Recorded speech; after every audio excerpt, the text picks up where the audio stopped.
자, NLP라는 용어를 먼저 좀 이해를 좀 해볼게요. NLP라는 용어 페이지 이제 보시고요. NLP N은 뉴로 신경이라는 뜻이에요. 신경. 네. 그러니까 여기는 오감과 관련된 신경 이야기하거든요. 이런 먼저 신경에 보면은 눈으로 보고, 네. 귀로 듣고, 또 피부로 느끼고, 또 움직이면서 느끼고, 코로 냄새를 맡고, 입으로 맛을 보고 이제 이런 오감이라는 신경이 있으세요. 우리가 이제 정보를 받아들일 때 세상의 정보를 받아들일 때 오감을 통해서 받아들여요. 눈으로 보면서 이미지나 그림이나 사진이나 뭐 영상을 받아들이고 귀로 들으면서 어떤 소리에 대한 정보를 받아들여요. 그리고 이제 어떤 피부로 느끼거나 움직이면서 어떤 이런 느낌, 촉각, 신체 감각의 느낌을 받아들이고 또 냄새를 통해서 또 맛을 통해서 이렇게 정보를 받아들이는데 이 정보가 다 우리 두뇌에 들어가진 않겠죠. 뭐 뒤에 쓰면 하겠지만은 관심이 없는 정보는 다 삭제가 돼요, 선생님. 관심이 있는 정보만 다 들어오죠. 일단 삭제되는 기능이 있고요. 또 과거의 경험에 의해서 어떤 것은 왜곡이 돼요. 어떤 것은 확대되고 어떤 것은 축소가 되겠죠, 선생님. 확대, 축소가 돼. 즉 과민 반응을 하는 게 있고 무덤덤하게 반응하는 것도 있겠죠. 어떤 건 강하게 와닿는다 이 말. 어떤 건 뭐 느낌이 없이 와닿을 수도 있고 네. 이렇게 이제 왜곡 현상이 일어나고 또 어떤 건 일반화가 될 수도 있어요. 일반화. 뭐 한 번의 경험을 전체로 그냥 일반화시키는 거죠. 뭐 한 번 실패를 했는데 나는 실패자다 이렇게 생각할 수도 있고 한 번 발표할 때 긴장감 떨었는데 나는 발표 불안증이 있는 사람이다 생각할 수도 있고 우울한 기분이 한두 번 느껴지는데 나는 우울증이라고 착각할 수도 있겠죠. 이런 걸 이제 일반화라고 그러는 거죠. 이렇게 이제 삭제, 왜곡, 일반화를 통해서 그 정보들이 두뇌에 들어오는데 즉 상상 속에 내부 표현이 되는데 네. 그 내부 표현되는 게 또 링귀스트 언어라는 관점이에요. 언어. 자, 언어인데 이건 이제 오감의 언어를 이야기하는 겁니다, 선생님. 일반적으로 말하는 언어를 이야기하는 게 아니라 내부 표현하는 그 마음 속의 언어를 이제 지금 링귀스틱 언어라고 이야기하는데 그 마음의 언어는 뭐냐면 또 오감의 언어예요. 우리가 오감이나 신경을 통해서 정보를 받아들였는데 또 표현도 오감이라는 언어를 활용해서 표현하더라는 거죠. 눈으로 본 것을 상상 속에 또 이미지로 연상을 해요. 귀로 들었던 것도 상상 속에서 소리를 또 연상을 해. 네. 느끼는 것을 또 상상 속에서 또 느낌을 내고 표현하고 느낌을 또 어떤 뭐 맛이나 또 냄새도 또 이렇게 내부 표현을 한다는 이야기죠. 네. 예를 들어서 이제 레몬 상상을 한번 해본다면은 자 한번 눈 감아볼게요, 선생님. 자 레몬을 상상하는 거예요, 어제처럼. 그럼 레몬의 빛깔, 모양 상상되시죠? 네. 크기 어느 정도인지 레몬의 또 냄새를 맡을 수도 있고요, 코로 가져가서 칼로 쪼개서 이제 어떤 즙이 흘러내릴 때 입으로 가져가서 쭉 빨게 되면 어떤 레몬의 맛을 볼 수도 있어요. 그럼 침이 고일 수도 있고. 네. 자, 지금 보세요. 레몬이 어쩌면 레몬을 지금 상상했거든요. 네. 근데 레몬을 옛날에 본 기억이 있기 때문에 상상하는 거잖아. 네. 옛날에 본 것을 상상한 거는 본 것을 받아들인 건 이제 그 외부적인 눈으로 보고 귀로 듣고 뭐 냄새 맡고 이런 외부적인 신경이잖아요. 네. 근데 눈을 감고 상상하는 건 또 오감이라는 언어를 가지고 상상하고 있단 말이에요. 자, 눈을 감고 이미지를 그리고 그죠? 모양을 연상하고 색깔을 연상하고 그다음 맛을 보고 냄새를 보고 맡고 이게 이제 오감의 언어라는 거지. 네. 그래서 우리 언어로 보면 시각적 언어가 있고 청각적 언어, 뭐 촉각 언어, 후각 언어, 미각 언어 이렇게 쭉 나오는데요. 뭐 그림, 소리, 느낌, 맛, 냄새, 내부 표현 여기 다 오감의 언어다 이렇게 얘기를 하시면 돼요. 근데 이게 사람마다 다른 방식으로 프로그래밍이 된다는 거예요. 사람마다. 어떤 사람은 시각적인 기능이 강해요. 어떤 사람은 청각적인 기능이 강해. 어떤 사람은 어떤 촉각적인 느낌이 강해. 어제 선생님 전생을 볼 때 전생의 이미지가 어느 정도는 상상이 됐지만 아주 생생하진 않았죠. 네. 그게 좀 답답했어요. 자, 선생님은 소리는 잘 들렸나요? 그때 뭐 전생의 어떤 대화의 소리나 뭐 아니요, 아니요, 전혀. 그건 안 들렸어요? 네, 전혀 안 들려요. 소리는 그것도 없었고 들려요. 그 대화하는 소리가 들릴 수도 있죠. 와, 네. 자, 어떤 느낌은 어때서 전생을 봤을 때 느낌? 뭐 슬프다, 뭐 그냥 탁하다. 탁하다. 자, 이게 이제 오감이거든요. 뭐꼭 전생에 대한 것도 오감을 가지고 이렇게 이제 표현했지만은 전생이 아니라 과거에 힘들었던 걸 상상할 때, 뭐 예를 들어서 이제 동생의 문제라든지, 그것도 이제 어떤 사람은 이미지가 잘 연상이 될 수도 있고, 어떤 사람 소리가 잘 들릴 수도 있고, 어떤 사람 또 느낌이 잘 느껴질 수도 있겠죠. 이게 사람마다 같을 수는 없다는 뜻입니다. 네. 그러니까 이제 우리는 오감이라는 재료를 통해서 빵을 굽고 있다 이렇게 한번 비유를 해볼 수 있겠어요. 예를 들어서 빵을 굽는다고 한번 생각해 볼게요. 빵의 재료를 보면은 밀가루, 뭐 베이킹 파우더, 소금, 설탕, 물 다양한 재료가 있잖아요. 자, 이 빵의 재료를 여러 사람한테 나눠주면서 자, 1시간 동안 빵을 구워 보시겠습니까? 라고 했을 때 그 열 사람들은 똑같은 빵을 굽지는 못하겠죠. 네. 빵이 다 다르겠죠. 네. 자, 우리의 경험도 똑같아요. 똑같은 경험을 했는데, 똑같은 사건을 경험했는데, 그 사건에 대한 경험에 대한 내부 표현은 사람마다 틀리다는 거죠. 어떤 사람은 생생하게 상상하고, 어떤 사람은 밋밋하게 상상하고, 어떤 사람은 소리를 크게 듣고 또 작게 듣고, 어떤 사람은 느낌이 강하고 약하고. 그래서 그게 사람마다 다른 방식으로 프로그래밍이 되는 거죠. 아. 컴퓨터처럼. 그래서 이제 똑같은 고아인데, 고아 생활한 A와 B가, A라는 사람은 전부 긍정적으로 바뀌어서 서울대에 뭐 입학을 하고 뭐 판사 검사가 될 수도 있지만은 또 어떤 고아인 B는 뭐 뒷골목이 범죄자가 될 수도 있단 말이에요. 그 뭐냐면 내부 표현 방식이 틀리다는 이야기죠. 똑같이 어떤 천안함의 그 어제 이야기했던 천안함의 그 사고를 당했던 군인들이 어떤 사람은 그 후유증 때문에 정말 힘든 인생을 살 수도 있지만 또 어떤 사람은 관계없이 용감하고 또 도전적인 삶을 살 수도 있다는 뜻입니다. 자, 이 차이를 만드는 게 뭐냐를 생각하는 거죠. 인생의 차이를 만드는 것이 뭐냐? 바로 프로그래밍의 방식이다.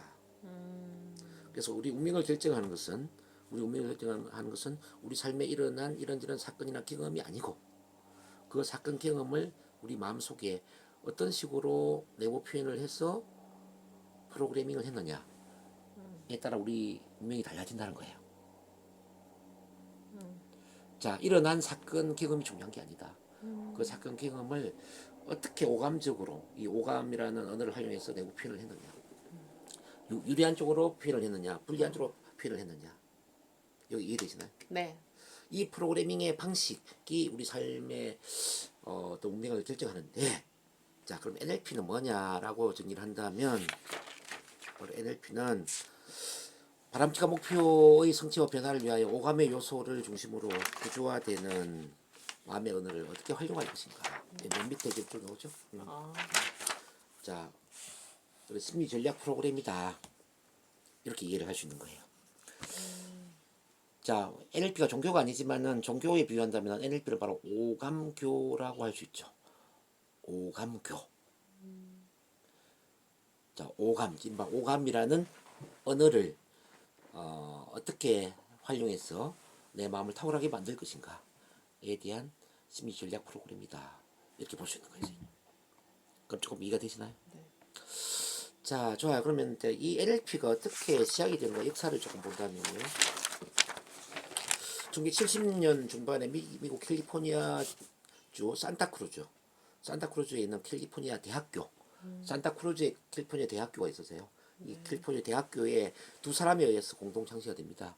한 사람은 리차드 밴들러라는 심리학 대학원생이고 또 한 사람은 그 대학의 언어학 교수로 있는 존 그린드라는 언어학 교수죠.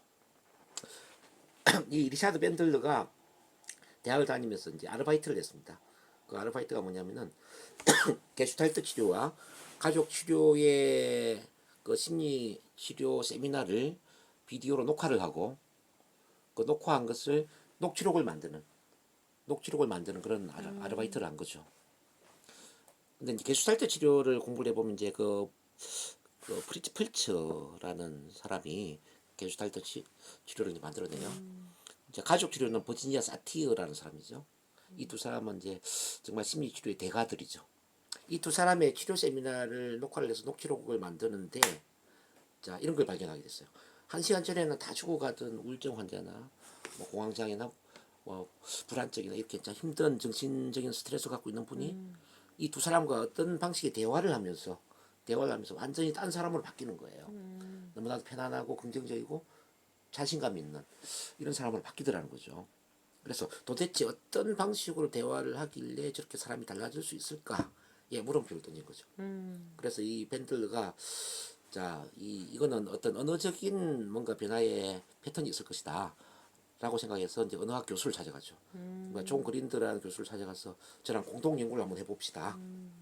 자, 이렇게 사람이 바뀌는데 바뀌는 패턴이 어떤 것인지 우리가 좀 알아내었으면 좋겠다. 그래서 공동 연구를 시작해요. 그렇게 해서 1975년도에 책을 한 권 펴내는데 그게 뭐냐면은 마법의 구조라는 책을 펴내게 되죠.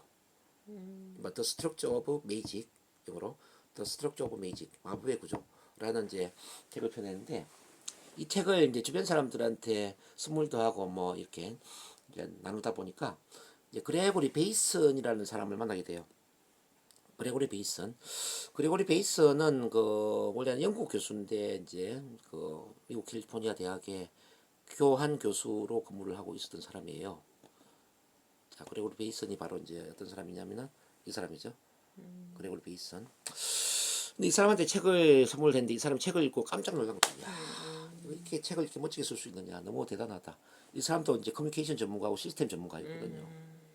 그러면서 한 가지 제안을 해요. 내 친구 중에 체면 치료의 천재가 있는데, 체면을 아주 잘 다루는 이 밀턴 에릭슨이라는 사람이 있는데, 이 밀턴 에릭슨을 한번 만나보겠느냐.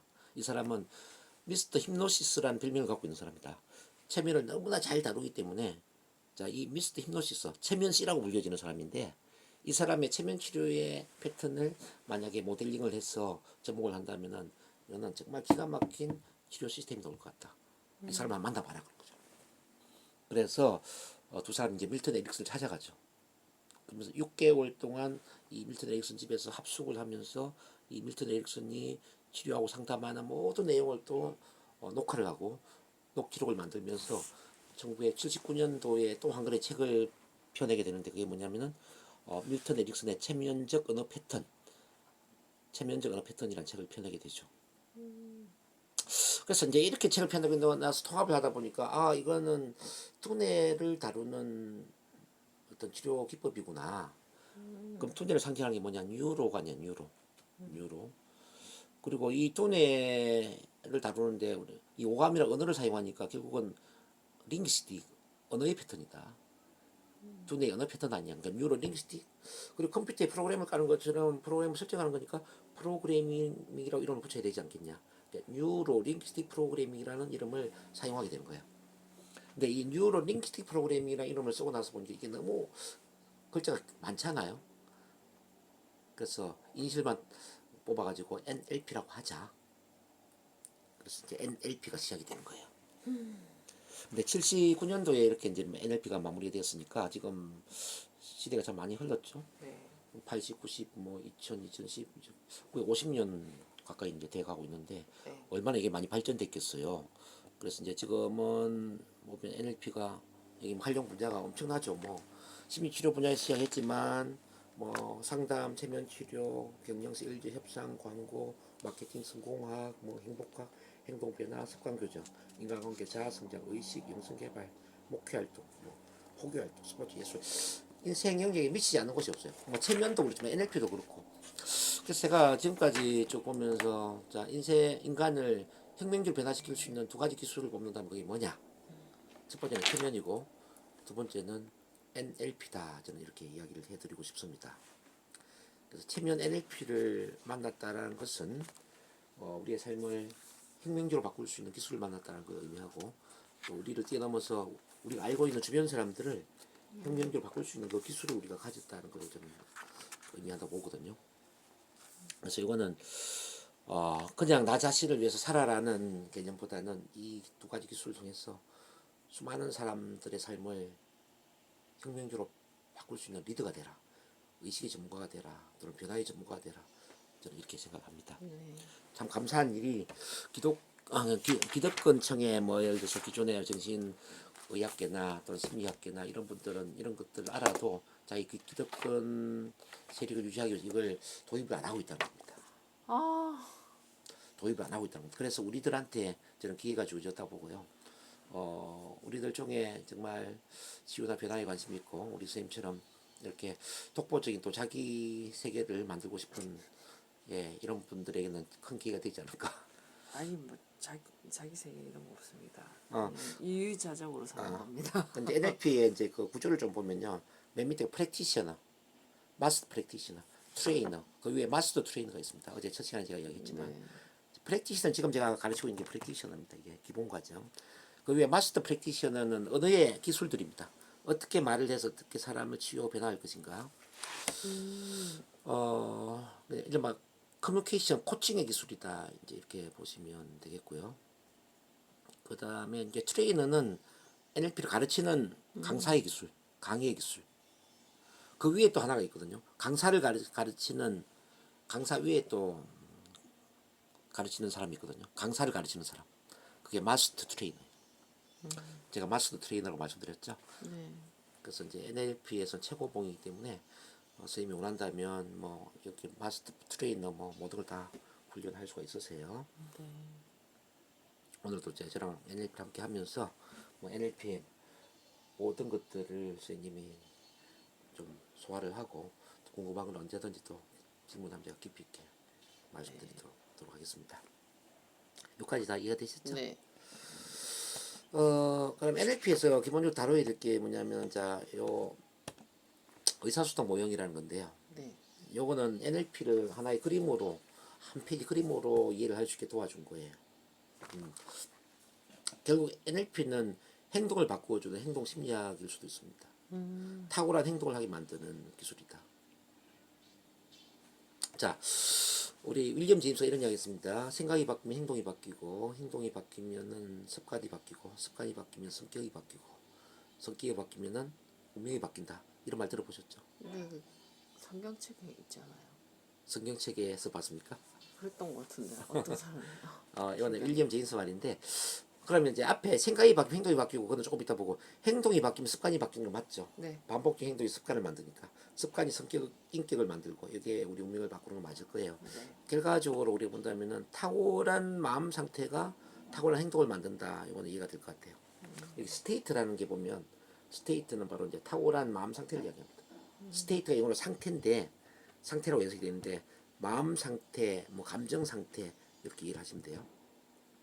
그러니까 탁월한 마음 상태나 탁월한 감정 상태는 탁월한 행동을 만든다. 이건 이해되죠? 네.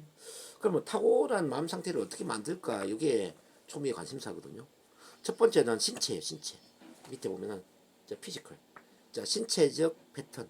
이 신체의 변화가 우리 마음, 감정의 변화를 일으킵니다.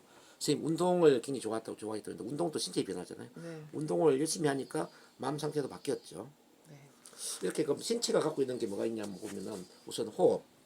선생님 요가를 옛날에 했지만은 자, 호흡이 길어지니까 마음이 편안해진다. 깊은 호흡은 편안한 마음을 만든다 이 말이에요. 자, 짧은 호흡은 긴장이나 불안이나 스트레스를 만든다. 호흡이 짧으냐 호흡이 긴장에 따라서 우리 마음은 달라지더라는 이야기죠. 자, 그다음 자세입니다. 자세. 요가에 어떤 자세를 갖느냐에 따라서 마음이 달라지는 거 경험하셨죠? 자, 요가가 중요한 이유는 뭐냐면 요가의 그 여러 자세들이 우리 마음의 패턴을 만들기 때문에 그래요. 그래서 요가의 전문가들은 깊은 어떤 마음의 패턴을 만들 수가 있는 사람들이에요. 그래서 어떤 명상과 요가는 하나로 연결되어 있는 패턴이란 말이에요. 자, 요가의 자세가 어쨌든 마음의 패턴을 만드는 것처럼 자, 이 자세가 마음을 결정하더라. 그래서 마음을 바꾸려면은 자세를 바꿔야 돼요. 그래서 요가를 한다든지 뭐 스트레칭을 한다든지 뭐 어쨌든 신체적인 변화를 주면은 마음도 바뀌어지게 되죠. 네. 바른 자세는 바른 마음을 만든다 뭐 이거죠. 근데 이렇게 뭐 울정 패턴을 보면은 이렇게 몸이 처져 있잖아요. 대부분 몸이 처지니까 마음도 처진다는 이야기예요. 울정 환자들은 뭐 커튼도 뭐 저기 걷지 않고요, 뭐 방 청소도 하지 않고요, 뭐 방도 안 치우고 몸도 그대로 처져 있는 상태로 하루를 방 안에 지내죠. 당연히 우울해지죠. 근데 그 울정 환자를 밖으로 나와가지고 밖에 나오게 만들어서 뭐 100m 달리기를 하게 하거나 토끼띠를 뛰게 하거나 안 하죠. 안 하는데 예를 들어서 군대에 가면은 군대 생활에서 그렇게 시킬 수 있잖아요. 뭐 두들 패니까. 경쾌하게 뛰게 만들거나 뭐 구보를 시키거나 그러면은 우울한 마음이 없어질 거예요. 자, 이 이야기는 뭐냐면은 신체의 그 움직임이 마음을 바꾸지 못하는 이야기죠. 그 다음에 이제 그 보면 목소리도 우리 마음에 영향을 주거든요. 네. 느릿느릿하게 말을 하거나 처진 목소리로 말을 하면 마음도 처지는데, 자, 약간 소울럼으로 목소리 톤을 높여서 좀 경쾌한 리듬에 맞게 말을 해버리잖아요. 네. 그러면은 마음도 달라진다는 거죠. 우리 TV에 보면은 그 쇼호스트들이 말을 어떻게 하는지를 잘 보시면 돼요. 타이토. 예, 경쾌한 음악을 틀어놓고 목소리를 좀 빠르게 경쾌한 리듬에 맞게 말을 한단 말이에요. 네. 그럼 듣는 사람들 입장에서는 뭐냐면, 자, 내가 기분이 업되네. 내가 저 물건을 사고 싶네. 이런 느낌이 든다는 거죠. 근데 그 쇼호스트들 목소리가 너무 처져 있거나 느릿느릿하거나 그러면은 막 물건이 잘 안 팔릴 겁니다. 네. 자, 이 이야기처럼 이제 어떤 목소리의 패턴들이 마음에 즉각적인 영향을 주게 된다. 그 다음에 눈동자도 마음에 연결되어 있다는 거 아시나요? 눈동자. 네, 들어봤어요. 눈동자 위로 가면은 대개는 어떤 이미지를 연상을 해요. 위로 가면. 위로 올리면 주로 이미지가 그려져요. 아래로 눈동자 내리면은 어떤 느낌이 연상이 돼, 느낌. 어떤 기분. 자, 옆으로 눈동자 돌리면 어떤 소리가 연상이 되죠. 그거는 뒤에서 다룰 거예요. 제가 네. 뒤에서 아이 무브먼트, 눈동자 움직임과 감정이 그대로 연결되어 있다는 이야기거든요. 그래서 우울증 환자들은 되게 보면 눈동자가 아래로 쳐져 있는 경우가 많이 있고요. 네. 어떤 꿈이나 비전이나 어떤 목표의식이 강한 사람은 눈동자가 반짝반짝 빛이 나면서 위로 가는 경우들이 많더라. 네, 되게 그래서 우리가 이제 대화할 때 그 사람 눈동자 위치를 보면은 이 사람이 어떤 성향인지 대충 감을 잡을 수가 있죠. 네. 눈동자도 그렇고 뭐 그다음에 이제 우리가 보면은 제스처 이런 거. 자, 열정적인 몸짓.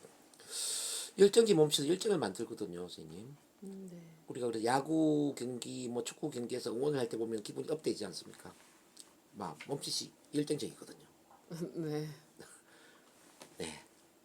이렇게 이제 신체의 여러 패턴들이 즉각적으로 우리 마음 상태를 변화시킨다. 이걸 일단은 이해를 했고요. 그 다음에 보면 이제 바로 두뇌입니다. 두뇌. 두뇌 보면 여기.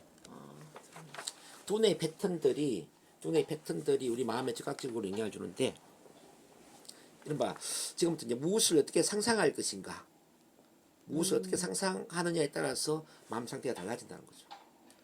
자, 대부분 사람들은 무엇을 상상하느냐에 관심이 많잖아요, 선생님. 맞아요. 자, 오늘 선생님은 어떻게 상상할 것인가를 저한테 배우셔야 돼요. 어떻게 상상할 것인가, 무엇을 어떻게 상상할 것인가, 두 가지 차원의 생각을 하라는 거죠. 네. 좋은 일을 어떻게 상상할 것인가, 나쁜 일은 어떻게 상상할 것인가. 자, 많은 사람들은 어떻게를 생각을 안 해요. 그냥 좋은 일만 생각해야지, 나쁜 일을 생각하지 말아야지, 이렇게 생각을 해요.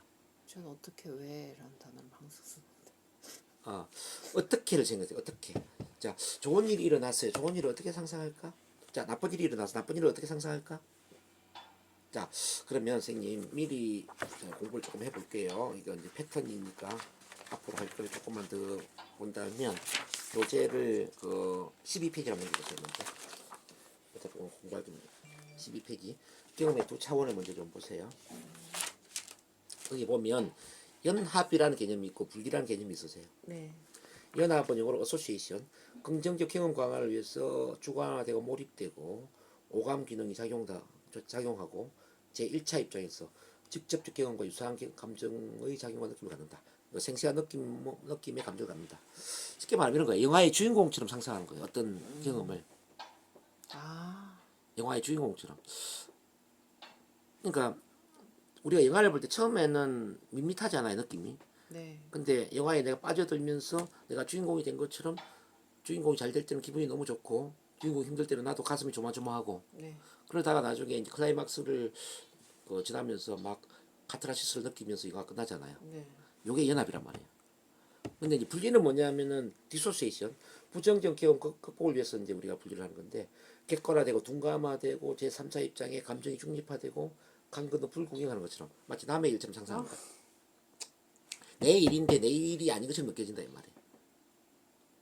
자, 이 분리를 이야기할 때 영화를 우리가 처음 볼 때 분리 관점에서 바라보지 않나요? 발장 끼고 네. 콜라 마시고 오징어 먹고, 이제 처음에 분리였는데 어느 순간 빠져들다 보니까 연합이 되는 거잖아요. 네. 우리 인생의 경험도 선생님 이렇게 분리로 볼 수도 있고 연합으로 볼 수도 있다는 뜻입니다. 그러면 선생님이 이제 10년 전에 어떤 일이 있는데 그 10년 전의 일이 지금은 10년 전에는 힘들었는데 지금은 편안하게 느껴질 수도 있을 거예요. 네.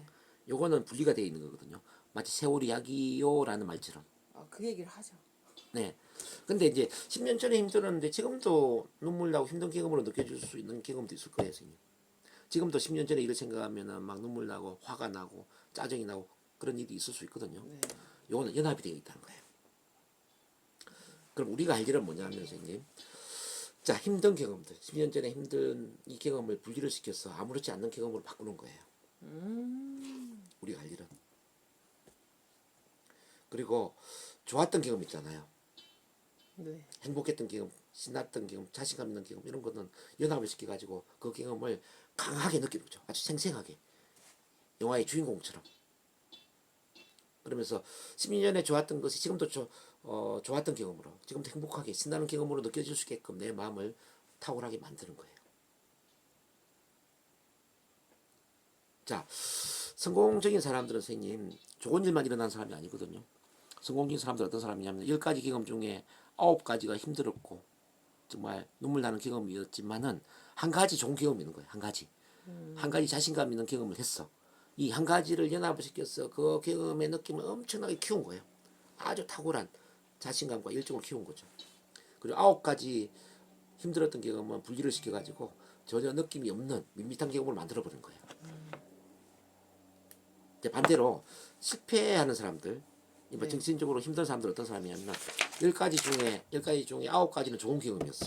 한 가지는 힘든 경험이었어. 근데 한 가지 힘든 경험을 연합을 해서 계속 비디오처럼 재생을 시켜서 그 힘든 느낌들이 지금도 내 온몸을 그냥 지배하게끔 만들어버렸죠. 그리고 9가지 좋은 경험은 다 분리를 시켜가지고 전혀 느낌이 없는 밋밋한 경험으로 만들어버렸다는 이야기. 그래서 지금도 과거에 푹 빠져서 과거에 집착을 했어. 힘들게 살아가는 사람들이 참 많죠. 피곤해라. 이른바 79%의 사람들 그런 사람들이잖아요. 선생님. 그럼 NLP가 하는 거는 뭐냐를 지금 이제 제가 물음표를 던져봅니다. NLP는 어떤 거냐? 우리한테 어떤 일이 일어났느냐가 중요한 게 아니고요. 그 일어난 일 중에 안 좋은 일은 분리를 시켜서 그 느낌을 완전히 없애버리고, 즉 밋밋한 경험을 만들어버리고, 우리한테 일어난 좋은 경험 있잖아요. 좋은 경험은 연합을 해서 그 좋은 느낌을 크게 확대시켜서 키우는 겁니다.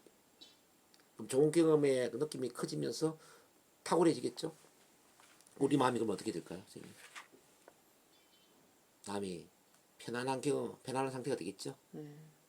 여기 이해가 되시나요? 네. 다시 그럼 여기 돌아와서 이제 결국 이제 다시 두뇌를 본다면은 무엇을 어떻게 상상하느냐, 요게 우리 마음 상태를 결정한다는 이야기가 이해가 되죠? 근데 이 무엇을 어떻게 상상하느냐의 재료가 뭐냐면은 앞서 말씀드린 것처럼 오감이란 재료라는 거예요. 오감. 여기 보면 이제 VAKOG 내부 표현 방식에 여기 보면은 internal representation이 나와 있는데, 네. 자, 그 오감이라고 한번 써보세요. 오감. VAKOG 오감. 자, 상상의 재료는 오감입니다. VAKOG. V는 visual, A는 auditory, K는 kinesthetic, O는 olfactory, G는 gustatory. 자, 오감이란 재료를 연합을 하느냐 분리를 하느냐에 따라서 마음 상태가 달라졌다. 요 일단 이해를 하고요. 한 가지를 지금 제가 더 해놨는데 여기 보면 이제 언어라고 제가 해놨거든요. 언어, 여기 언어. 네. 이 교재는 좀 안 나와 있어요. 근데 네. 언어를 적었어요. 하나 더 좀 써주시고. 언어 적었어요. 적었어요. 자, 세 번째 우리 마음 상태 결정하는 건 언어인데, 말을 어떻게 하느냐, 말을 어떻게 하느냐에 따라서 마음 상태가 달라지거든요. 네. 부정적인 말을 하느냐, 긍정적인 말을 하느냐, 말을 어떤 구조로 하느냐, 똑같은 말을 어떻게 하느냐. 어제 이제 언어에 대한 것도 제가 뭐 체면 시간에 좀 말씀드렸지만은 대개의 사람들은 부정적인 언어를 사용한다는 거죠. 원하지 않는 걸 이야기한다는 거죠. 뭐 나는 실패하지 않겠다, 뭐 나는 뭐 살을 빼겠다, 나는 뭐 긴장하지 않겠다, 이런 식의 말을 한다는 거죠. 네. 그래서 원하지 않는 걸 이야기하니까 원하지 않는 마음 상태가 되고 원하지 않는 또 현실을 끌어당긴다는 거죠. 우리가 근데 탁월한 마음을 만들기 위해서는 원하는 걸 이야기해야 된다는 거죠. 자, 긍정적인 단어를 활용해서 긍정적인 말을 하는 거죠. 그리고 어제 제가 받침 생각에 대한 이야기를 말씀드렸죠. 네. 생각이나 말 다음에 따라오는 그 생각이 바로 받침 생각인데, 이 받침 생각이 긍정적인 생각이 될 수 있도록 말을 해야 된다. 그러기 위해서는 제가 두 가지를 이야기했거든요. 제가 복습하는 겁니다. 하나는 내가 원하는 것이 이미 이루어졌다라는 전제하에 이루어진 걸 기정사실화한 감사의 표현을 해야 된다. 감사. 기억나시죠? 네. 이미 이루어졌다라는 걸 전제하에 감사의 표현을 해라. 두 번째는 I am의 파워. 우리 자기 화금을 만들 때 나는 뭐뭐하다, 이런 표현들을 계속 해야 된다는 거죠.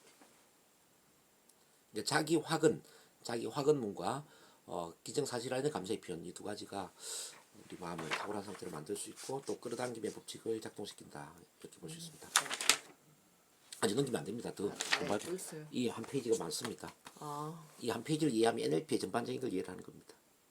일단 기본적으로 오감에 대한 이야기 이해를 했고 지금 언어에 대한 이해를 했죠, 선생님. 네, 자, 그러면 이제 한 가지를 더 해야 될 게 뭐냐면은 자, 마음의 필터를 좀 이해를 해야 되는데 우리 그 내부 표현을 할 때 지금 오감이라는 재료를 활용해서 무엇을 어떻게 상상하느냐가 마음의 상태를 결정한다고 했는데 근데 이 내부 표현 방식을 무의식적으로 패턴화시키는 게 뭔지를 좀 이해를 한번 해봐야 돼요.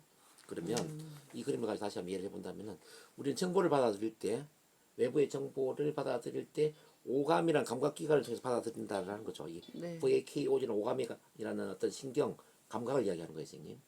근데 이게 초당 얼마씩 유입이 되느냐면은 초당 200만 피트예요. 초당 200만 피트는 단어로 환산하면 어느 정도냐? 5만 단어가 된 거예요. 5만 단어. 우리 이제 그래서 감각기관이 유입시키는 그 어떤 정보의 양이 초당 5만 단어라는 거예요. 근데 이 5만 단어를 우리 두뇌가 다 받아들일 수 없겠죠. 네. 그래서 중간에 필터, 이 마음의 필터가 작동이 된 겁니다. 딜리트, 그다음 디스토트, 제너럴라이저. 그러니까 딜리트는 뭐냐면 삭제를 시킨다는 거죠. 네. 삭제. 뭐 관심이 없는 건 삭제를 다 시켜버리고 그다음에 두 번째 디스토트, 왜곡시킨다는 이야기는 앞서 말씀드린 것처럼 어떤 것을 확대시키고 어떤 것을 축소시킨다. 과거의 경험에 의해서 과민 반응하는 게 있고 둔감화시키는 반응이 있겠죠. 이런 촉담 들어보셨나요? 뭐 뱀 보고 놀란 가슴, 새끼 줄 보고 놀란다. 소뚜껑. 자, 자라 보고 놀란 가슴, 소뚜껑 보고 놀란다. 그러니까 이제 과거에 뱀 보고 놀란 사람은 새끼줄을 봤는데 새끼줄을 뱀으로 확대시키는 거예요. 이제 과민 반응을 했다는 이야기예요. 자, 자라 보고 놀랐던 사람은 소뚜껑을 봤는데 자라라고 생각하는 거죠. 예를 들어서 이제 저한테 발표 불안증을 갖고 오는 분들이 굉장히 많이 있는데요. 네. 자, 이런 걸 봐봐요.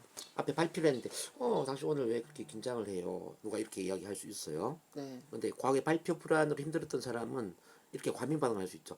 내가 오늘 너무 많이 긴장했나? 오늘도 많이 불안했나? 창피해 죽겠네. 이렇게 과민 반응을 할 거예요. 근데 과거에 전혀 긴장 경험이 없는 사람 있잖아요. 이 사람은 그 이야기 들었을 때, 내가 조금 뭐, 중간 떨어나 보지 뭐. 별일 아니지 뭐. 이렇게 지나갈 수가 있다는 뜻이죠. 똑같은 말에 대해서 확대시켰느냐 축소시켰느냐의 차이를 결정하는 것은 과거에 어떤 경험을 했느냐에 따라 달라질 수가 있다는 거죠. 네. 이게 이제 그 어떤 왜곡이라는 이야기고, 그러니까 제너럴라이저, 이게 일반화시킨다는 건 뭐냐면은 어떤 행동이나 경험 차원의 한두 번의 경험을 인생 전체로 확대시킨다는 걸 의미하는 거거든요. 이런 거죠. 이거는 이제 학교 선생님들이 주로 우리한테 일반화를 많이 시키게 되는데 사고를 한두 번 쳤는데 선생님이 어떻게 이야기하죠? 너는 사고를 쳤구나 이렇게 이야기 안 하잖아요. 이 사고 뭉치 이렇게 이야기하잖아요. 이 사고 뭉치. 지각을 한두 번 하니까 이 지각쟁이 이렇게 이야기하잖아요. 자, 수학 문제를 잘못 풀어서 점수가 안 좋았는데 이 돌대가리 이렇게 이야기를 했단 말이에요. 맞아요. 선생님들이 어릴 때부터 막 그 어떤 행동 차원의 문제를 정체성 차원의 문제로 일반화시키거든요. 그럼 우리 마음속에는 뭐가 생기죠? 야, 나는 돌대가리구나. 나는 공부를 해도 못하는 사람이구나. 나는 사고 뭉치니까 어차피 사고만 치는 사람이구나. 이렇게 생각할 수 있잖아요. 그래서 자기 자신을 나는 뭐뭐인 사람으로 어떤 일반화시. 일반화시키는 경우들이 많이 있더라. 그래서 뭐 선생님은 그런 부정적이 없지만 제가 이제 상담하다 보면 부정적 많은데요. 그래요. 많은 분들이 마음속에 이런 게 있어요. 아, 저는 소심한 사람이에요. 저는 발표 불안증이 있어요. 저는 말을 잘 못하는 사람이에요. 뭐 이렇게 자기를 부정적으로 보는 사람 많이 있어요. 근데 제가 과거를 쭉 가서 보면 어릴 때 이제 부모님이나 학교 선생님한테 부정적인 말을 많이 들었죠. 이걸 깨트려야 돼요. 자, 이런 마음의 필터에 의해서 우리 두뇌에 들어오는 정보는 불과 어느 정도냐면은 7 플러스 마이너스 2, 134피트 정도만 들어온다는 거예요. 134피트 정도는 단으로 환산하면 5자에서 9자 정도. 이렇게 아주 미약한 정보만 우리 두뇌에 들어온다는 거예요. 근데 문제는 선생님, 문제는 우리가 자, 전체 정보에 의해서 행동을 하는 게 아니라 반응을 하는 게 아니라 이 두뇌에 아주 적은 미세한 정보에 의해서 반응을 하고 있다는 뜻이죠. 네.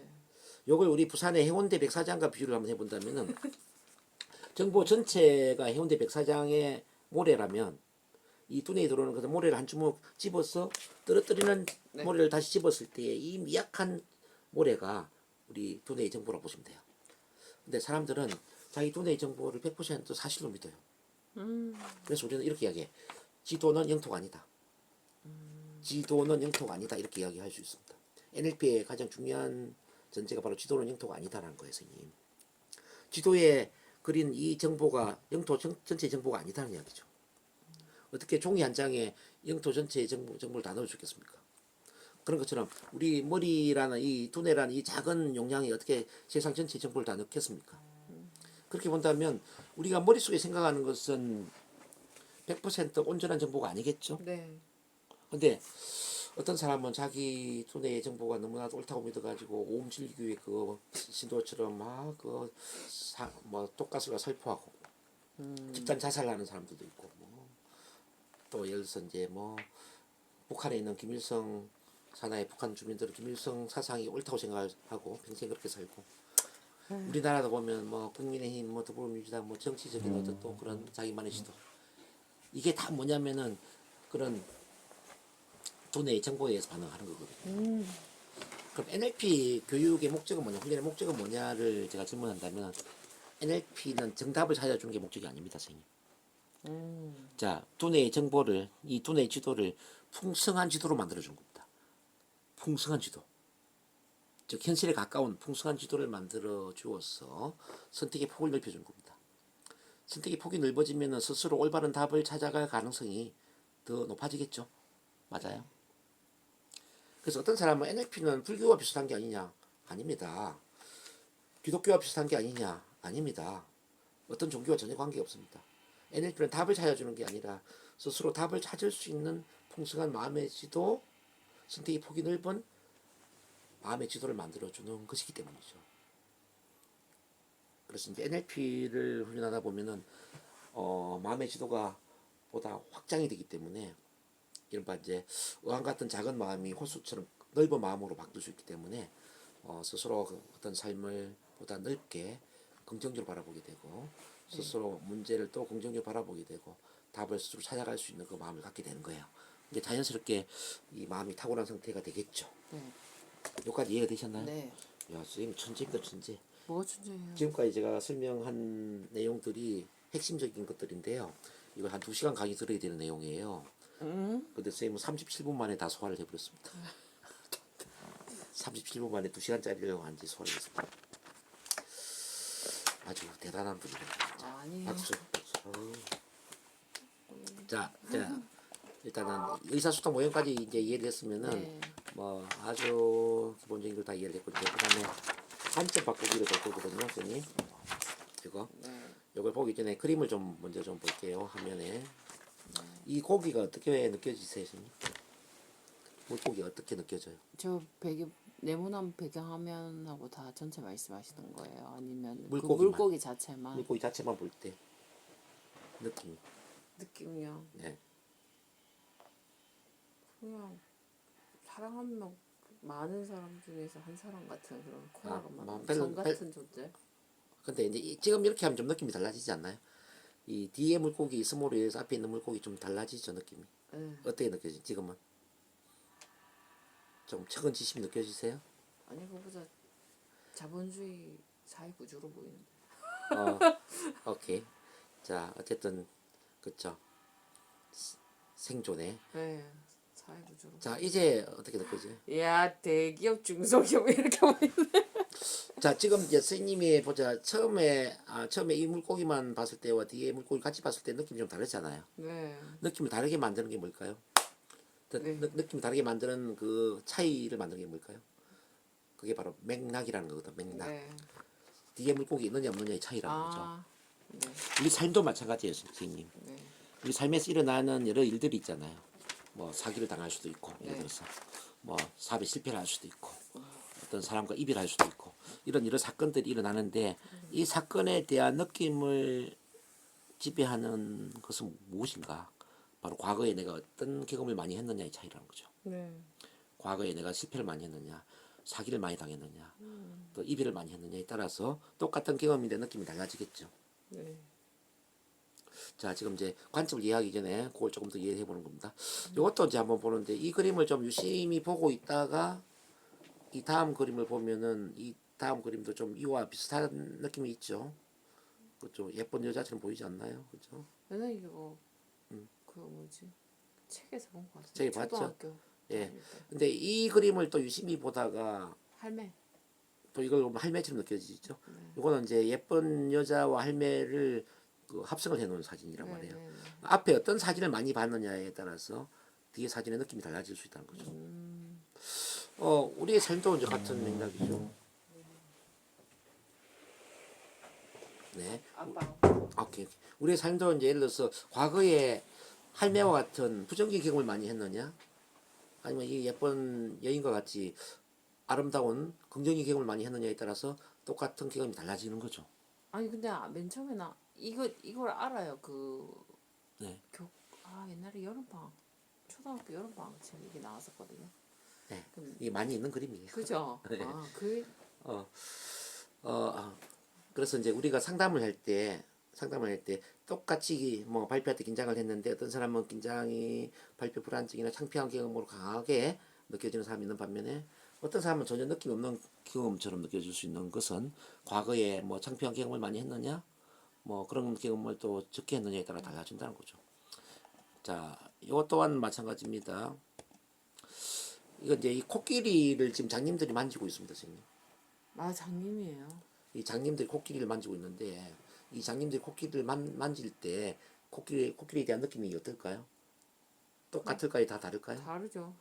자, 그렇습니다. 이 코끼리가 상징하는 것은 전체 우리 세상을 이야기합니다. 세상. 장님이 상징하는 것은 개인마다 경험하는 어떤 경험치. 자, 우리가 경험하는 것이 세상 전체에 대한 경험은 아니다냐. 그죠. 각기 작은 자기만의 경험을 하기 때문에 세상 전체를 인식하는 것은 굉장히 부분적이고 편협적일 수가 있다는 거죠. 근데 그 부분적인 편협적인 그 경험을 통해서 자기만의 일반화를 해버릴 수가 있다는 거죠. 그래서 우리에게 필요한 건 뭐냐면 선생님, 네. 자, 사고를 확장시키는 거예요. 확장. 그런 점에서 선택할 수 있다라는 것은 선택할 수 없는 것보다 훨씬 더 유리하다. 선택할 수 있다라는 것은 선택할 수 없는 것보다 훨씬 더 유리하다. 이 개념을 이해를 해야 돼요. 우리 삶에 대한 경험도 마찬가지로 그냥 평탄한 삶만 살아온 사람보다는 선생님, 뭐 산전수전, 땅굴전, 공중전 다양한 경험을 한 사람이 훨씬 더 의식 성장을 하고 넓은 마음을 가질 수 있지 않을까요? 네. 그럼 우리 선생님 이제 삶을 되돌아본다면은 제가 들어보기에는 평탄한 삶은 아니거든요. 네. 다양한 이런 이제 좀 우여곡절이 있는 삶을 사셨는데 그게 사실은 나쁜 게 아니라는 거예요. 일반인 사람들보다는 훨씬 더 좀 확장된 선택의 폭이 넓은 유연한 사고를 할 수 있는 그런 의식의 확장에 좋은 계기가 될 수도 있었다는 뜻이죠. 네. 요 하나만 좀 보겠습니다. 하나만 더. 지금 이제 이렇게 이야기를 하고 있어요. 얘야 이 정도는 아무것도 아니란다. 이 아빠가 네 나이 때는 말이야 눈이 얼마나 왔던지 이 목까지 차더라고. 이렇게 이야기를 했어요. 군대 얘기하는 거네요, 남자들. 아빠가 네 나이 때는 이렇게 목이 찼는데 지금 이제 아빠의 관점이잖아요. 아빠의 관점으로 무릎까지밖에 눈이 안 찼는데 아기 관점에서는 목까지 차버렸거든요. 근데 아빠가 지금 아기 관점에서 이야기하는 게 아니라 아빠 관점에서 보고 있다는 거죠. 이걸 이제 좀 우화적으로 풀이하는 그 재밌는 우화가 이제 소와 사자의 사랑 이야기라는 게 있어요. 옛날에 소와 사자가 둘이를 끔찍하게 사랑을 했거든요. 근데 소는 사자를 너무나 사랑했기 때문에 아침마다 싱싱한 풀을 뜯어서 밥상 위에 올렸고 사자는 또 사자는 소를 또 끔찍하게 사랑했기 때문에 소의 밥상 위에 싱싱한 고기를 사냥해서 올렸는데 먹지 못하더라는 거예요. 몇 달 후에 서로 헤어지거든요. 그러면서 어떤 이야기를 하냐면은 그래도 나는 최선을 다했어. 내 잘못이 아니야. 라고 헤어져요. 자, 우리 삶의 한 단면을 보여주는 이야기인데, 뭐 부부관계라든지, 뭐 또는 뭐 부모 자녀와의 관계라든지 여러 이제 관계 속에서 자기만의 관점의 어떤 사랑을 한다는 거죠. 상대방이 받아들일 수 있는 관점의 사랑을 하는 게 아니라. NLP는 뭐냐를 묻는다면은 NLP는 바로 상대방의 관점에서 상대방에게 사랑을 표현하고 상대방한테 필요한 것을 주면서 상대방의 마음을 움직이는 기술이다. 이렇게 이제 보실 수가 있습니다.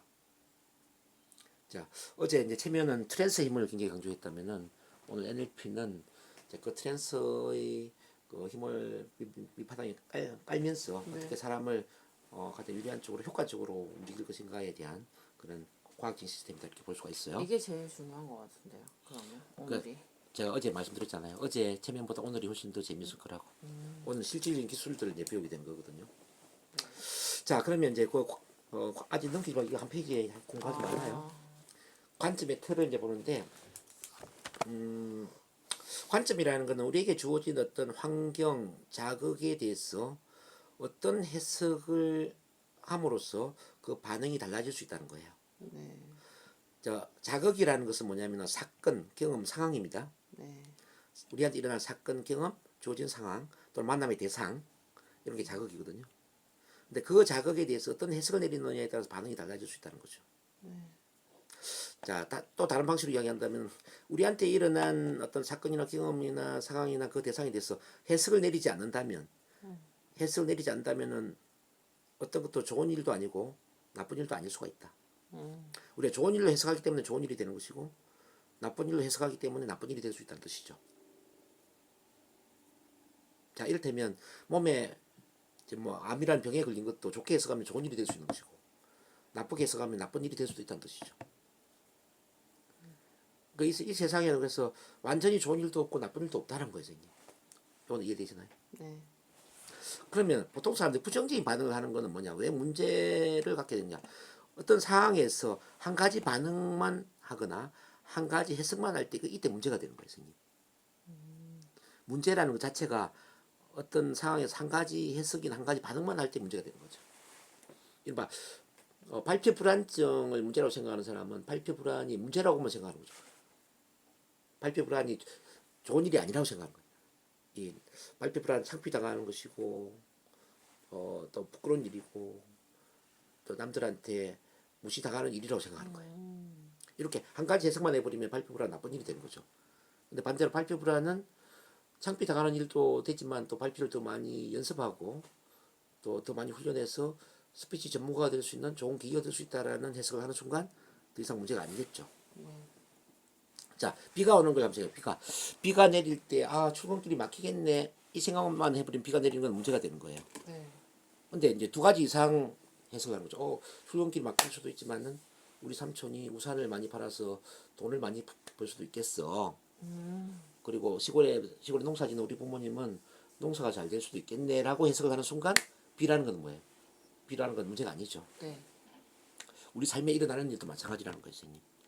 예를 들어서 어제 이제 선생님이 동생에 대한 이야기를 했단 말이에요. 동생이 그렇게 예를 들어 연락도 안 하고 막 자기 마누라한테 빠져가지고 막 엄마랑 누나랑 이렇게 연락을 끊어버리는 요걸 생각하면 이거는 굉장히 나쁜 일이죠. 네. 근데 그걸 또 이제 그 한 가지 더 해석을 해보는 거죠. 한 가지 더 어떻게 해석하냐면 자, 동생이 그렇게 데모로 인해 가지고 우리 선생님이 부모님께 아들 역할까지도 더 잘할 수 있는 계기가 되잖아요. 딸 역할만 하는 게 아니라 아들 역할까지 더 원래 잘할 수. 아들 역할까지 했었는데요. 그러니까 앞으로도 말이죠. 그래서 앞으로도 아들 역할까지 더 잘할 수. 그 부모님과 더 많은 시간을 함께 보낼 수 있는 좋은 계기가 될 수도 있고요. 혼자가 좋아요. 부모님이 선생님한테 더 많은 의지를 할 수도 있고요.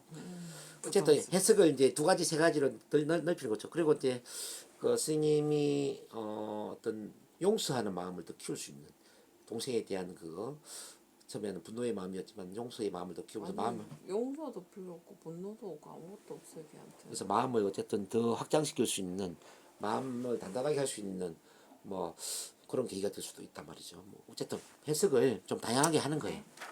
다양하게 함으로써 그는 더 이상 문제가 아니다 이거지. 그래서 오늘 이제 관점 바꾸기 훈련을 이제 어떻게 하느냐면은 우리가 한 가지 해석이 아니라 똑같은 사항을 두 가지 이상의 다양한 해석을 함으로써 우리 마음을 확장시키는 훈련을 한번 해보는 거예요. 그럼 첫 번째 이제 맥락 관점 바꾸기라는 건데, 이거구나. 자, 맥락 관점 바꾸기는 어떤 거냐면은 A라는 행동이 어떤 상황에서는 부정적이지만은 어떤 상황에서는 긍정적이 될 수가 있다는 것입니다. A 맥락에서는 부정적인데 B 맥락에서는 긍정적인 의미가 될 수도 있다는 겁니다. 자, 예를 들어서 이거 봐봐요. 성격이 까다롭다라는 거 한번 봐봐요. 나는 성격이 너무 까다로워서 힘들어. 성격이 까다롭다는 게 인간관계에서는 좀 부정적인 게 될 수 있겠죠. 왜 까다로운 성격은 인간관계에서 따지니까 인간관계에서는 좀 부정적이에요. 근데 까다롭다는 것을 좋은 쪽에서 보면 뭡니까? 그 금융업이라든지 회사 어떤 또는 뭐 경기를 본다든지 섬세하다. 또는 뭐 집안의 살림을 산다든지 이런 관점에서 본다면은 까다롭다는 게 굉장히 긍정적일 수 있지 않을까요? 그렇잖아요. 네. 또 이런 거 한번 봐봐요. 사슴의 입장에서 사슴의 뿔이 너무 길어가지고 숲속을 달릴 때 너무 힘들어 이렇게 이야기할 수 있어. 나는 뿔이 너무 길어서 막 이 뿔이 나무 뭐 풀에 받치고 해서 달리는 게 너무 힘들어 미치겠네. 근데 뿔이 길다라는 관점을 좋은 쪽에서 보면 어떻게 될까요? 녹유. 예, 농경을 만들어 좋고. 근데 사슴 개인의 입장에서 본다면은 크리스마스 이브 날에 네. 크리스마스 이브 날에 그 산타크루즈 할아버지를 절매에 싣고 얼음 위를 달린다면 그 모습을 전 지구촌의 어린이들이 지켜본다면 어떨까요? 전 지구촌의 어린이들에게 희망을 주고 사랑을 주는 그런 좋은 뿔이 되지 않을까요? 이왕에 뿔이 긴 사슴이 썰매를 몰면 얼마나 좋겠냐는 거죠. 사슴 목 빠질 텐데. 예? 사슴 목 빠질 텐데. 자, 그 제재소에 톱밥이 많이 나왔어요. 톱밥을 한번 보죠. 톱밥이 많은 것이 청소하는 사람 입장에서 굉장히 할 일이 많으니까 좀 불편해요. 네. 근데 톱밥을 가지고 합판을 만드는 합판 사장 입장에서 보면 어때요? 합판 사장 입장에서 보면 이 톱밥을 가져가서 합판을 만들면 돈이 되죠. 돈이 될 수가 있겠죠. 자, 우리의 삶은 있지 않습니까? 우리의 삶은 어떤 맥락에서 바라보느냐에 따라서 똑같은 상황이나 사건이 긍정적인 자원이 될 수가 있고 네. 또 부정적인 게 될 수가 있단 말이에요. 자, 이른바 나는 우울증이 너무 심해서 힘들어요라는 관점이 우울증. 우울증을 앓고 있는 그 개인의 입장에서는 많이 힘든 일이지만은 상담사 입장에서는 이건 좋은 자원이 되거든요. 다음에 우울증 환자들 치료하는 경험. 상담사로서는 좋은 경험을 쌓는 좋은 자원이 될 수가 있단 말이죠. 자, 저한테 오는 분 중에 이제 성폭력 피해자들이 많이 와요. 심지어는 이런 경우도 있어요. 친아빠한테 그 9살, 21살까지 성폭행을 당한 미쳤다. 그런 경우도 있어요. 정말 이거는 진짜 있어서는 안 되는 일이죠. 그런 경험을 갖고 오는 분이 계세요. 저한테 상담을. 열받아. 죽이고 싶을 것 진짜 같아. 죽이고 싶죠. 근데 정말 그분도 죽이고 싶대요. 근데 이제 이미 5년 전에 자기 아버지는 돌아가셨대요. 복수할 수 있는 기회도 없대요. 자기 친아빠는 어릴 때는 그러니까 이제 자기 아빠한테 벗어나는 게 최고의 그 목표였다는 거죠. 그 너무 아파. 21살 이후에 그 이제 아빠한테 탈출을 했는데 그다 연애도 안 되지. 결혼하니까 계속 이혼하지 마. 그러면서 이제 그때는 세 번째 남자를 만난 상황에서 아니 저한테 그 왔었거든요. 상황에 결혼했다는 게 너무 신기하네요. 저는. 그렇게 왔네요. 그러니까 결국은 어떻게 됐냐면은 물론 전생을 보면서 이제 이분이 네. 아빠를 용서해서 전생에서 보니까 그 아빠가 이웃집에 나를 짝사랑하는 총각이었어요. 근데 이제 그 짝사랑을 받아주지 못함으로 인해서 그 전생에 그 총각이 자살을 했어요. 자살하면서 이렇게 마음먹었어. 다음 생에 태어나면 내가 수단과 방법을 가리지 않고 너를 반드시 내 여자로 만들겠어. 이렇게 죽어. 근데 자기 딸로 만들어서 소유를 한 거예요, 세상에. 이제 그걸 보고 나름대로는 이제 아버지를 용서를 좀 했죠. 아, 그래. 어우. 그래, 영혼의 관점에서 그럴 수도 있겠네. 이제 그거는 이해를 했어요. 근데 그 다음에 이제 그 경험을 이제 어떻게 이제 활용을 했냐 이게 중요한데요. 아, 나처럼 이렇게 근친상간으로 인해서 성폭력 피해자로 살아가는 사람들이 참 많이 있을 텐데, 자, 이 사람들을 상담하고 치료하는 데 있어서는 나의 경험이 어쩌면 도움이 될 수도 있겠다. 라는 관점에서 자기 문제를 바라봤어요. 그게 좋아졌어요. 뭐 완전한 뭐 치유는 물론 전 아닐 거라고 봅니다. 결혼 몇 번까지 하셨어요? 그분은 그럼? 네? 그분은 결혼을 몇 번까지 하셨어요? 3번을 했죠. 아니 한 번 하고 말지. 아휴. 그래서 지금은 어쨌든 근데 어느 정도는 아버지의 상처에서 벗어났고요. 세 번째 결혼은 지금 나름대로 잘 살고 계세요. 그리고 지금 성폭력 상담사로서 일을 하고 있고, 또 이제 비슷한 예인데, 대전에 있는 어떤 분인데요. 대전에 있던 어떤 분이 그 자기 남편은 해군 장교였습니다. 근데 이 남편이 자기 몰래 7년 전부터 외도를 한 거예요. 왜 이제 군인들은 보면은 막 술집에 가면 2차, 3차를 가는데 2차에 보면 어떤 뭐 또 여자집에 가고 그랬나 봐요. 그러니까 그 호프집 어떤 여자 사장하고 바람이 난 거예요. 그 7년 동안 계속 이제 뭐 자기 월급 중에 100만 원씩 떼주고 뭐 한 달에 한 번씩은 또 외도 출장을 가고 이제 이걸 알게 된 거죠. 나 열받아. 그래서 이제 그게 발각이 돼가지고 이제 남편이 뭐 정말 이제 싹싹 빌고 그 정리는 다 됐나 봐요. 근데 이분이 용서가 안 되는 거지. 무의식 속에서. 아침에 일어나면은 내가 우리 남편 용서해야지 하고 떠나버렸는데 퇴근하고 집에 오면은 새벽 1시 2시가 되도록까지 바가지를 계속 묻는 거죠. 당신 왜 그랬냐고 막. 그럼 아침이 되면 또 후회하고 막. 이렇게 한 3년 동안 이렇게 계속 깍두나이 되면서 대전에서 부처가 이제 저한테 올라왔죠. 그래서 제가 이제 결국은 치료가 어떻게 됐냐. 선생님, 이 남편이 외도한 것이 어쩌면은 자원이 될 수가 있습니다. 이 세상에 이렇게 남편의 외도로 상처받은 여인들이 얼마나 많겠습니까? 그분들을 상담하는 외도 상담 전문가가 한번 돼보는 건 어떻겠냐고. 그래서 이분이 뒤늦게 이제 심리 상담을 공부를 하면서 외도 상담 전문가가 된 거예요. 미치겠다. 대전에서. 유명하겠다. 이게 10년 전의 일이거든요. 그게 유명하겠고. 그래서 지금 잘하고 계세요. 대단하다. 남편과도 좋은 관계가 됐고. 남편 못 바꾸죠. 여자도 못 바꾸고 연금 나오잖아요. 네. 연금 때문에 이혼하겠어요. 남편은 월급 잘리는데 군인들은. 그렇죠. 그러니까 여러모로 비즈니스 관계네요. 어쨌든 지금 보세요. 이제 그 외도를 당한 것이 저 부인의 관점에서는 억울한 일인데 외도 상담을 한 상담사 관점에서는 좋은 일이죠. 좋은 일이 될 수가 있다는 거죠. 이 맥락이 달라진다 이 말이죠. 네. 그래서 이제 이 맥락을 이제 부정적인 맥락에서 보느냐 긍정적인 맥락에서 보느냐에 따라서 느낌이 달라진다는 거. 네. 두 번째 이제 의미 관점 바꾸기 본다면은 이 의미 관점 바꾸기에 물론 맥락 관점 바꾸기도 포함이 됩니다. 네. 요거는 의도적으로 사건이나 경험이나 상황을 긍정적으로 해석해 주는 거예요. 의도적으로. 예를 들어서 좀 키가 작아서 고민이에요라고 어떤 사람이 키가 작은 걸 고민할 때 키가 작다라는 것은 어떤 점에서 좋은 일이 될 수가 있어요. 예를 들면은 야무진 사람이라는 것이고 또 인생을 야무진 꿈과 목표를 갖고 살 수 있다는 걸 의미할 수 있지 않겠습니까? 나폴레옹도 키가 작았고 박정희 대통령 키가 작았지 않냐 이렇게 이야기해 줄 수 있는 거예요. 공감이 안 가네요. 공감이 안 가요. 네, 그거. 이제 왜 키 작은 사람이 다 야무져요? 안 그런 사람도 많던데. 그럴 수도 있죠. 근데 요거는 선생님 네. 의도적으로 의도죠. 저 그렇게 비만 못할 것 같아요. 저 상담 못할 것 같은데. 자 의도적으로 긍정적인 해석을 해주는 거죠. 그러니까 키가 작다라는 게 나쁜 관점도 있고 좋은 관점도 있잖아요. 근데 야무진 건 아니던데. 사람 다 똑같은데. 그래서. 자 선생님 밀턴 에릭슨은 이런 이야기를 합니다. 꼭 사실적인 이야기를 할 필요는 없습니다. 자 그럴듯한 이야기를 해서 그 사람이 긍정적인 생각을 할 수 있다면 그것 또한 좋은 이야기입니다 이래요. 전 이쪽 일 아닌 것 같아요. 자 나 그런 말 못할 것 같은데. 선생님 사실 꼭 굳이 사실을 이야기할 필요는 없다 이 말이에요. 선생님 제가 얼마나 솔직하냐면요. 네. 여자애들 보잖아요. 네.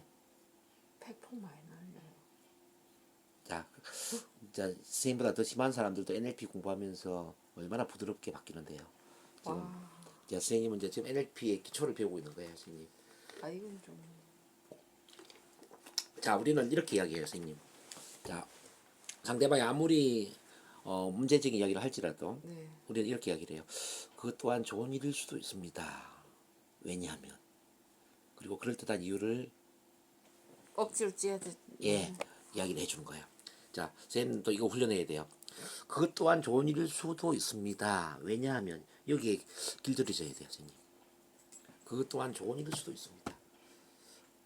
그 다음에 왜냐하면 다음에는 굳이 사실을 이야기할 필요 없이 그럴듯한 이야기를 하시라는 거죠, 선생님. 우리 무의식은 사실에 의해서 설득되는 게 아니에요. 그럴듯한 이야기에 의해서 설득이 될 수 있다는 뜻입니다. 지금은 선생님 받아들이기 힘들지만 네, 많이 힘들어요. 그것 또한 좋은 일일 수도 있습니다. 왜냐하면 이 말에 길들여져 보시라는 거죠. 선생님 개인에게도 있잖아요.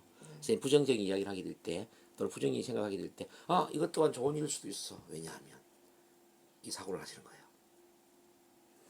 쉽지 않겠지만 많이 힘들어요 지금 이거 자체도.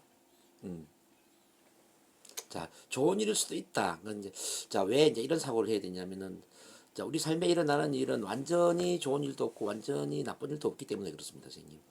해석을 하기에 따라서 어떤 사람에게는 나쁜 일이 되는 것이 어떤 사람에게 좋은 일이 될 수도 있다는 겁니다. 그래서 우리가 긍정적으로 생각한다는 이야기는 좋은 것만 생각하는 게 아니라 나쁜 것부터 좋은 것까지 다양한 생각을 할 수 있을 때, 즉 선택의 폭이 넓어질 때 긍정적으로 바뀐다는 겁니다. 자, 비가 온다는 걸 저기 앞서 다시 이제 정의를 한다면 비가 와서 출근길 막히겠네 이 하나만 생각하면 부정적이지만은 자, 그걸 포함해서 다양한 생각을 하는 거죠. 비가 오니까 출근길 막힐 수도 있어요. 옷이 물에 젖을 수도 있어요. 또 우산 파는 사람 돈을 많이 벌 수도 있어요. 시골에 부모님 농사 잘 될 수도 있어요. 사막에 오아시스가 생겨서 좋을 수도 있어요. 이런 다양한 생각을 해. 그러면 비 오는 것들이 긍정적으로 바뀔 수가 있다는 뜻입니다. 자, 키가 작다는 것도 물론 마찬가지 선생님. 꼭 그 좋은 쪽으로만 생각하는 게 아니라 키가 작으니까 무시당할 수도 있어요. 또 힘이 약해서 뭐 어떤 신체적 일을 잘 못할 수도 있어요. 그럼에도 불구하고 옷을 살 때 옷감 재료가 작게 들어서 좋을 수가 있어요. 작게 먹어서 좋을 수도 있어요. 성격이 또 키가 작은 만큼 야무진 꿈을 가져서 인생을 야무지게 살 수도 있어요. 남들보다 더 부지런하게 살 수도 있어요. 뭐 이렇게 확장을 시킨 거예요. 확장을 시켜서 생각하면 키가 작다는 게 처음에는 완전 부정했어. 다소 부정, 다소 긍정. 긍정으로 이동이 될 수가 있다는 뜻입니다. 전 이건 힘들 것 같습니다. 예? 전 이건 힘들 것 같습니다. 그러니까 이제 뭐냐면은 한 가지만 생각하는 사람보다는 두 가지, 세 가지 그 이상을 생각하는 사람이 훨씬 더 긍정적이라는 뜻이죠. 어쨌든 전 이건 힘들 것 같습니다. 아 이거 진짜. 그래요. 어쨌든 오늘 뭐 처음 뭐 공부를 하는 거니까 선생님이 한번 아 스트레스 확 오네. 스트레스 와요? 아 왜 이렇게 스트레스 확 오네. 키 좋은 애한테 무슨 다 야무져 다 이상하던데. 자, 다 그렇다라는 것은 선생님은 그 있을 수가 없어요. 다 그렇진 않아요. 다 야무지실 수도 없잖아요. 그렇다고. 그러니까 이제 이런 거죠. 키가 작아서 뭐 문제 있는 사람도 물론 있겠지만 키가 작지만 그런 것들을 오히려 역이용해서 야무진 인생을 사는 사람도 있죠. 왜? 그럴 수 있지. 있단 말이야. 그러니까 신체 장애인들도 보면 야 선생님 있잖아요. 자, 장애인이기 때문에 아예 그 인생을 자포자기로 사는 사람도 있지만 그 장애를 극복하는 과정에서 헬렌 켈러처럼 위대한 삶을 사는 사람도 있다는 뜻입니다. 그래서 그건 알겠는데 네. 그런 야무진이라는 건 아닌 것 같아서요. 그것도 이제 선생님 이제 마음의 지도를 좀 들여다보세요. 아까 지도는 영토가 아니다 그랬죠? 야 근데 어쨌든 공감할 수는 없다고 저는 지금. 일단 공감할 수 없는 건 넘어가세요. 네, 그래서 되게 힘들어요 아, 지금. 그 모든 100%를 다 받아들여야 되는 건 아니에요. 네, 자, 10%만 받아들여도 되고요. 20%만 받아들여도 괜찮아요. 진짜 힘드네요 이거는. 자, 거기까지 하고 잠깐 쉬었다 할게요. 네, 점심 뭘로